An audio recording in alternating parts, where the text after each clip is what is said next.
जोहार साथियों में आज आप ये वीडियो पूरा देखना। अगर मैं आपसे पूछूं कि भारत की आज़ादी की लड़ाई में सबसे पहला खून किसने बहाया था, क्या आपके पास जवाब है? क्या आपने कभी सोचा कि इतिहास की किताबों में कुछ नाम बहुत बड़े अक्षरों में लिखे गए, लेकिन कुछ बलिदान आज भी जंगलों की हवा में गूंजते हैं? ये कहानी है उस समाज की जिसने अपनी धरती, अपने जंगल, अपनी संस्कृति और अपने स्वाभिमान की रक्षा के लिए पीढ़ियों तक संघर्ष किया। ये कहानी है भील, मुंडा, संथाल, गोंड और भारत के अनेक आदिवासी समुदायों की। ये कहानी है गोविंद गुरु, बिरसा मुंडा और टंटिया मामा जैसे महान योद्धाओं की। और ये कहानी है मांगड़ धाम की, जहां 17 नवंबर 1913 को आदिवासी इतिहास का एक दर्दनाक अध्याय लिखा गया। भारत के मूल निवासी इतिहास क्या कहता है? आदिवासी शब्द का अर्थ सामान्यतः उन समुदायों से लगाया जाता है जो लंबे समय से इस भूभाग में रहते आए हैं और जिनकी अपनी विशिष्ट संस्कृति, भाषा और परंपराएं हैं। भारत के मूल निवासी होने के प्रश्न पर इतिहासकारों, पुरातत्वविदों और मानव विज्ञान के विशेषज्ञों के अलग अलग मत हैं।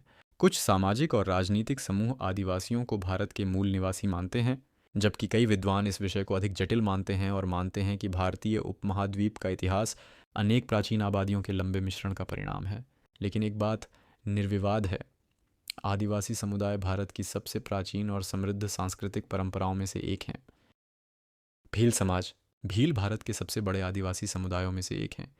राजस्थान, मध्य प्रदेश, गुजरात और महाराष्ट्र के कई क्षेत्रों में उनकी बड़ी आबादी है। भील समाज अपनी बहादुरी, तीरंदाजी, प्रकृति से जुड़ी जीवन शैली, लोकगीत, नृत्य और सामुदायिक परंपराओं के लिए जाना जाता है। इतिहास में कई भीड़ योद्धाओं ने स्थानीय शासकों और बाद में अंग्रेजी शासन के खिलाफ संघर्ष किया। संघर्ष की शुरुआत अंग्रेजी शासन और कई रियासतों के समय अनेक आदिवासी क्षेत्रों में कर, बेगार, जंगलों पर नियंत्रण और अन्य नीतियों के कारण असंतोष बढ़ा। इन्हीं परिस्थितियों में कई सामाजिक और राजनीतिक आंदोलनों का जन्म हुआ।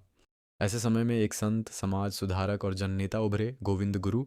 उन्होंने आदिवासी समाज को केवल संघर्ष नहीं बल्कि शिक्षा, अनुशासन, नशा मुक्ति और एकता का संदेश दिया। यहीं से शुरू होती है उस आंदोलन की कहानी जिसने इतिहास की दिशा बदल दी। अगले भाग में गोविंद गुरु का जन्म, संप सभा और आदिवासी जागरण की शुरुआत। जय जोहार।